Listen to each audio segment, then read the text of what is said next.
Hey, what's going on, everybody? In today's episode, I will be going over warm up variations, a few mobility drills, and a couple strength exercises to kick things off. I will say that I am not trying to wow you guys with any crazy medical terminology. I am trying to keep things as simple and effective as possible. So, starting off, I'm going to be going over our warm up variations.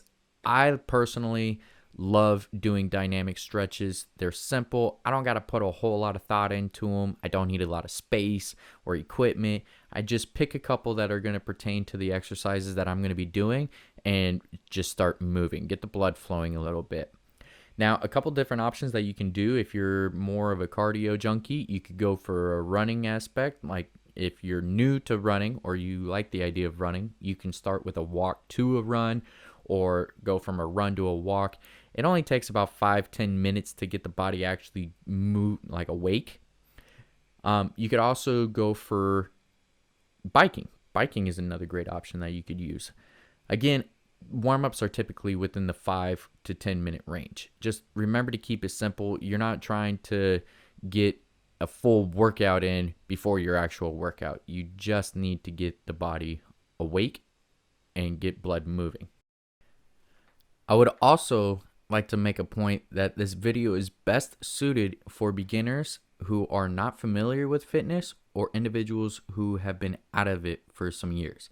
These exercises that I'm going to be going over are great for building that muscle-mind connection that we always hear about, as well as building confidence in your movement or building the confidence through the range of movement, to be more exact. And I'll be going a little bit more into detail as we go into the actual particular exercises.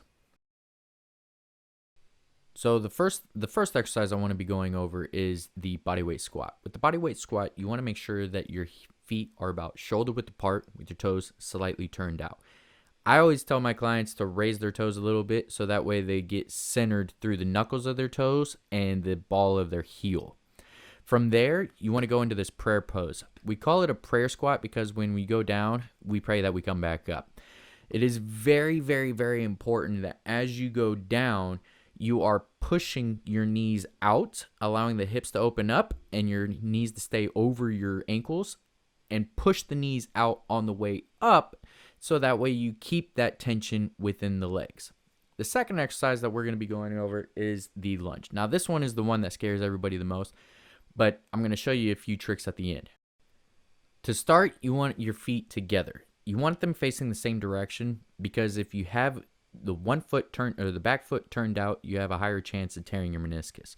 You want to make an exaggerated step forward and then lean back so that way your shoulders stay over your knee. Now, a good way to do this is by placing your arms directly down by your sides as kind of like a ruler. As you'll see here, when I take that step back, keeping my arms down, I can keep everything in one straight line. Now, if you struggle to go all the way down to the ground, this next part is going to be crucial. I want you to use your imagination. You can use the wall, the bed, the couch, the chair, anything like that to kind of help you. But you're going to walk up to it the same way you would if you were doing a regular lunge. Put your feet together and then make that exaggerated step. Then you're going to shift your weight into the wall. Now, this really offsets your center of gravity and allows the legs to move freely. So that way you can get all the way through your range of motion without worrying about putting too much pressure into your joints or into your hips. It is crucial that you put the concentration into moving that back leg.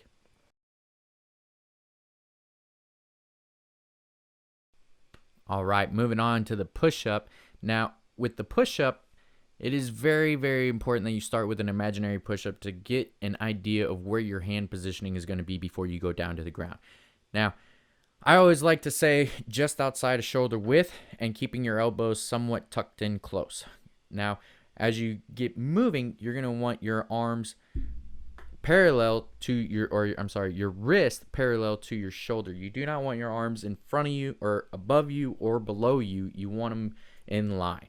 Now, going down to the ground, I will stress the idea that the push-up is not so much an upper body exercise as it is a core mobility exercise. The reason why is because if I had everybody go down to your knees and do a push-up, you'd be able to do it no problem, right? It's being able to control the core that doesn't allow us to be able to do a push-up. So, doing the push-up, I want to stress the fact that as you go down, you're going through your range of motion. I want you to try to get your chest to hit the ground before the rest of your body. Try to get your chest to hit the ground before the rest of your body. Play around with the different angles and all that stuff, because if you feel any type of grinding or pressure in the shoulders, you can turn your wrist out and you'll be able to go all the way down without that pressure. Now, if you struggle to go all the way down, or you don't have the confidence to be able to go all the way down, you can start by using the wall like you did with the lunges. With the wall, though, you're going to have to make sure that your wrist or your elbow is in line with your wrist. So as you go forward. So you may need to bring your arms down a little bit as you go through that motion. As you start to build your confidence, you can walk further down the wall. And again, you can use a couch, a bench, a chair, things like that. You don't have to typically just use a wall to do this. If you get that grinding sensation going on in the shoulder, again, turn the hands out a little bit, and that'll bring that rotator cuff in, and you'll be able to move all the way through the range of motion and build the confidence going down to the ground. And then lastly, we are going to be going over our full core strength movement, which is going to be the plank. Two ways that we can do the plank is one, from the push-up position, keeping a straight line from our shoulders down to our feet. If you have balance issues, you can widen out your feet so that way you have more stability. The second way to do the plank is by doing it from the elbows. Now, this is great for individuals who have pressure or can't take the pressure in their wrist or have had surgeries before. Now, if you struggle to do the plank, you can do it from the wall, just like we did with the lunges and the push-ups. The only difference is that you want to make sure that you are taking a little bit further of a step back until you feel your core get completely engaged. Now, this is going to be tremendous because you can build your confidence through your core, or build your time holding your core until you can go all the way down to the ground and hold it with no issues. I really hope you all found this video easy to follow and beneficial in your efforts for better health.